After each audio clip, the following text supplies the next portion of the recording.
Hello friends and welcome back to Generation Pixel, and if it's the first time you popped along to the channel, well, you've picked a great day to do so because it's Thursday and that can mean only one thing. That's correct, it's the A to ZX of the spectrum. And this week, well, we're on to the letter K, so if you're interested to see what wonderful 8-bit masterpieces are coming your way, well, just wait until after the titles.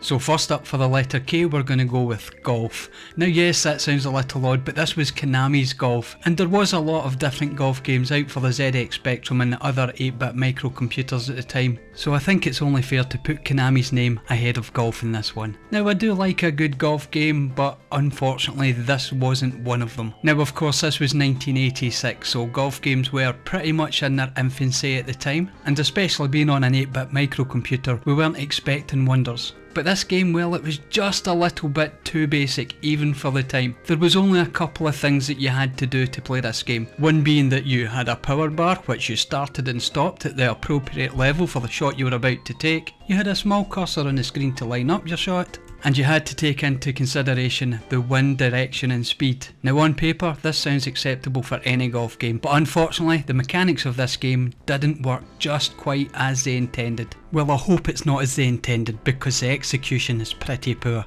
Considering the fact that you only had these three things to control, the mechanics of the game weren't tight enough to pull off even the simplistic nature of this game.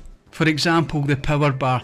There was just no way with any degree of certainty to pull off the level of power that you needed for each shot, for example. And in many ways it overcomplicated it by making large out of bound areas, huge areas of rough, and no other way to modify your shot except for that one simple power bar. So time and time again all you're going to do is hit the ball right over the green and then repeat that process because there was just no way to refine the power of that shot to any sort of degree. Now was it totally unplayable? No, you could still play it, but more often than not you would just get yourself into a situation that you couldn't get out of. But for 1986, well, they were heading at least in the right direction, and with the refinement that golf games saw over the coming years, well, we ended up with games like the Tiger Woods series. So despite this game not being very good, at least it gave the start of an idea that you could feasibly have golf games on a home gaming system. So if you are a fan of golf games, then go back and have a look at this and just take a look at the roots of the games that you love playing today. Konami's Golf from 1986.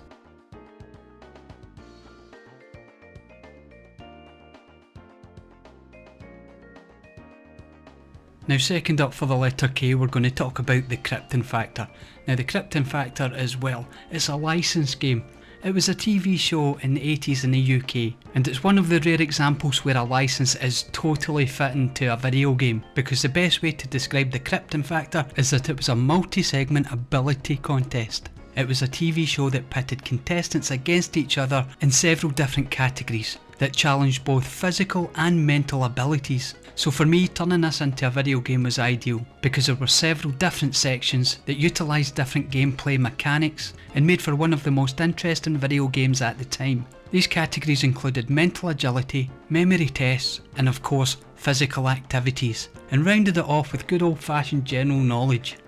But what made this game exceptional for me, well, it was multiplayer. You could have up to 4 players in your own home playing the Krypton Factor. Now everybody at the time watched the Krypton Factor on the TV, but to be able to play it yourself amongst your friends and family, well, that was something quite special for the time. Because although there were other multiplayer games, mostly sports titles, I can't recall a game that had such a range of different game styles, or mini games as we like to call them these days, wrapped up in one package that you could play in a couch competitive manner. So when you think about it, this is the roots to the Mario Party genre. So without the Krypton Factor way back in 1987, perhaps we wouldn't be huddled round on a couch playing multiplayer mini games. I know we probably would, but this was one of the games that started it, and that's why this is one of the games, if you do have access to it, give it a go. Just don't expect to be any good at the general knowledge because, well, it's all from the 1980s, and even if you lived through that time, it's not likely you're going to remember a lot of the pop culture from then, or even some of the more important historical moments.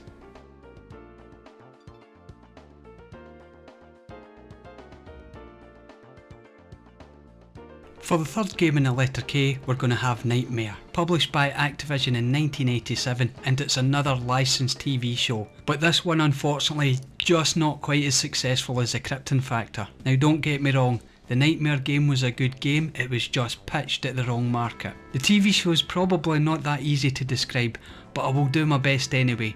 Knightmare consisted of a team of kids, one of which was wearing a large helmet which was blindfolded, and they were placed in a huge empty TV studio. The other members of the team, they were in another part of the studio and watched the action unfold on TV screens.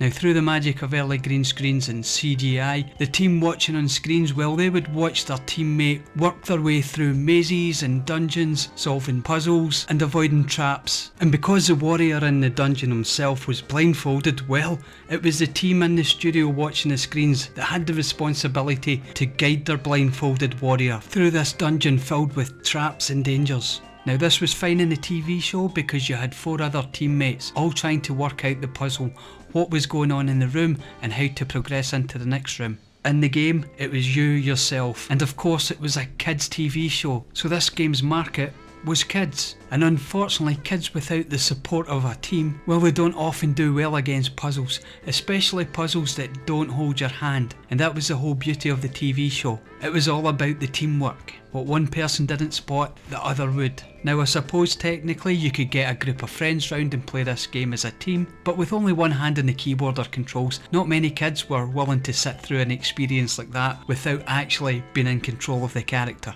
And as I said, the game doesn't hold your hand, and this gameplay footage is me as a fully grown man with plenty experience in puzzle games, struggling just to get through the first door. So as you can imagine, back in 1987, kids all over the UK, well, they were throwing this tape straight in the bin, or more than likely they were copying over it with a better game. Now of course, as I said, that doesn't make it a bad game, it's just an incredibly difficult game. And after playing it for a short while to get this gameplay footage, well, I'm interested in going back and trying to solve the puzzles again myself. I only had a limited time for this gameplay footage, but you know what, that kinda represents how much attention span a kid would have had back in the day, or even today for that matter. So where the Krypton Factor got it all right, this game got it all wrong. This game would have been ideal for an experienced adult who loved puzzle adventure games. But I'm coming back, and I'm coming back armed with the internet and Google.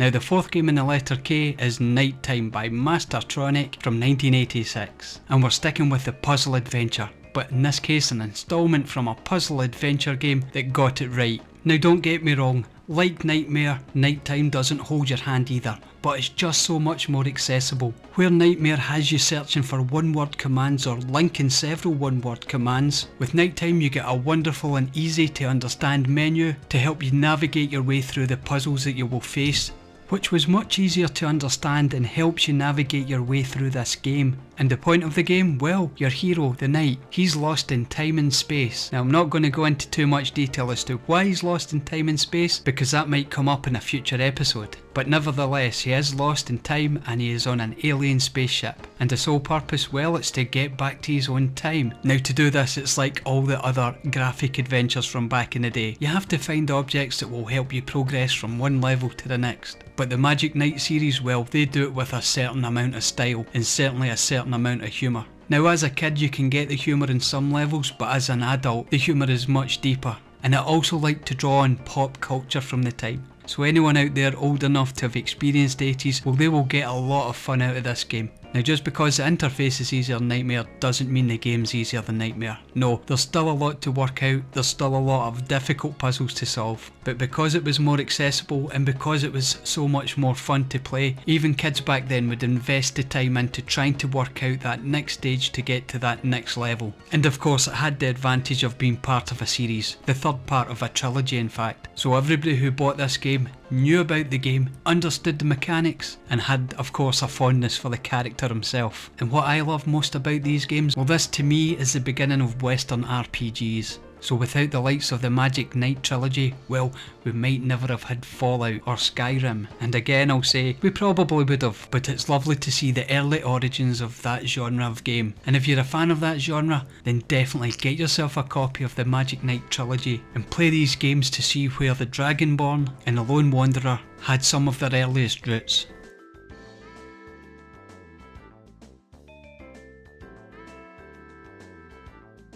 For the last game in the letter K, we're going with Kung Fu Master. We're moving away from the thinking man's game into the action man's game. And that's quite apt because this game, well, it's based on action movies. The main character himself, which not a lot of people will know, is called Thomas, and that is based loosely on the Jackie Chan character from the movie Wheels on Meals. But of course, when you look more closely at the game, you can see it's much more inspired by Bruce Lee, and much more specifically Bruce Lee's movie Game of Death. Now of course this game was an arcade game and it was also ported to many systems, and in the mid 80s it made its way onto the home microcomputers including the ZX Spectrum. Now as always, I'm the first to admit where the Spectrum just can't handle a game, and this is one of those examples. You see, the colour clash is awful in this game. Yes, it's bright and colourful, but that's the problem. When your character Thomas, he comes in contact with the bad guys, well, his white turns pink, because as we all know, the Spectrum really struggled when it came to colours on screen. Now there's also the fluidity of the controls. Now although the controls are responsive, the Spectrum really struggled with the amount of detail that was on this screen, which reduced the gameplay to a snail's pace and in turn made any action movements on the screen extremely difficult to pull off. The hitboxes, well, they're not non-existent, but they're not very good. In a game that's supposed to move at a fairly rapid pace, with fast kicking and punching action as you move your way through the hordes of enemies, well, the Spectrum version makes you feel like you're moving through treacle. Now don't get me wrong, it's not completely unplayable, it's just not the best example of this game, but it is another example of developers trying to push out a game for a system that can't quite cope with it. But to be fair, they did manage to get the game on screen and playable enough for it to be enjoyable at the time. However, if you compare it to the NES version, well, you would never go back. So no, I really don't recommend you playing Kung Fu Master on the ZX Spectrum. Well, unless you want to feel better about playing it on the NES, and most definitely on the arcade version. So there you go my friends, another selection of 8-bit masterpieces from the ZX Spectrum era. Now, if you want to talk about any of these games, whether you've played them or not, well, down in the comments, that's where you put that stuff and I'll be happy to get back to you. And if you've enjoyed this video, why don't you throw me a thumbs up? Because, well, the channel appreciates it, but I appreciate it more. And of course, if you feel the need to throw me a thumbs down, well, you can do that too. But I would appreciate it if you put down in the comments exactly why you wanted to do that, and we could have a good long chat about that. Anyway, until next time, well, you could watch some of this guy here. This is a retro bear, and that man's got more Wii games and is possibly good for your sanity, but he's well worth the watch. And until next time from me, cheerio!